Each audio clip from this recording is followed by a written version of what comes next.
Just moments ago, the Federal Reserve announced it is keeping interest rates on hold. This is the second consecutive time the board voted to leave rates unchanged after 3 straight cuts. That decision comes as the Fed tries to navigate waves of economic uncertainty. First, the impact of the war with Iran. The conflict has already caused crude oil, gas, jet fuel, and home heating oil prices to soar.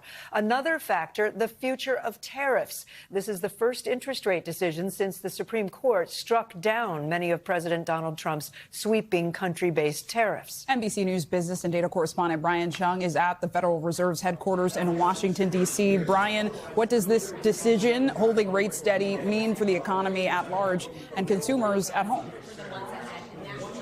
Yeah, Kate and Zinkley, a lot is going on in this economy, but the big news just breaking a few minutes ago that the Federal Reserve deciding to hold steady on interest rates. This was largely expected, I should point out, but of course the big news since the Federal Reserve last met in January is of course the developments out of the Middle East with the United States and Israel now at war with Iran. Now, with regards to that, the Federal Reserve did say in their statement where they announced they would not be changing interest rates that, quote, the implications of developments in the Middle East for the U.S. economy are uncertain. So it seems like everybody else, the Federal Reserve is trying to wrap their heads around what the implications for all of this will be. Of course, we've seen oil prices rise. There have been conversations over whether or not a prolonged closure of the Strait of Hormuz, where 20% of the world's oil travels through, could lead to higher overall inflation for other things like food and other products as well. But the Fed's saying we just need to see how all of this pans out. In terms of other things that the Federal Reserve offered, they had new projections on where the economy could go from here. Interestingly, although they projected that the unemployment rate was unchanged from the last time they had projections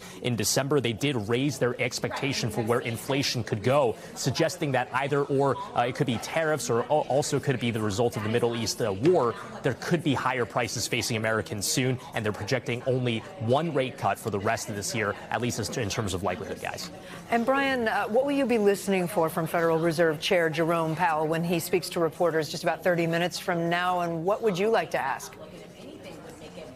Yeah, that's right. We got the statement, but the press conference is going to begin in about 30 minutes. We expect to get a lot of questions to the Fed chair about what happens with the economy as a result of the war in Iran. As far as that, what I'm thinking of, that is obviously one big threat, but the other threat is, of course, Federal Reserve independence. The undercurrent to all of this is that Federal Reserve Chairman Jerome Powell only has until May in terms of his length as the Fed chair here. The president has nominated Kevin Warsh to replace him, but there is that uncertainty, especially with Republican Senator Tom Tillis saying he will not advance a nominee until the Department of Justice drops an investigation into the Federal Reserve with regards to spending on a building. That could come up in the press conference as well. We'll have to see.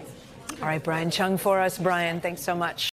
We thank you for watching, and remember, stay updated on breaking news and top stories on the NBC News app or watch live on our YouTube channel.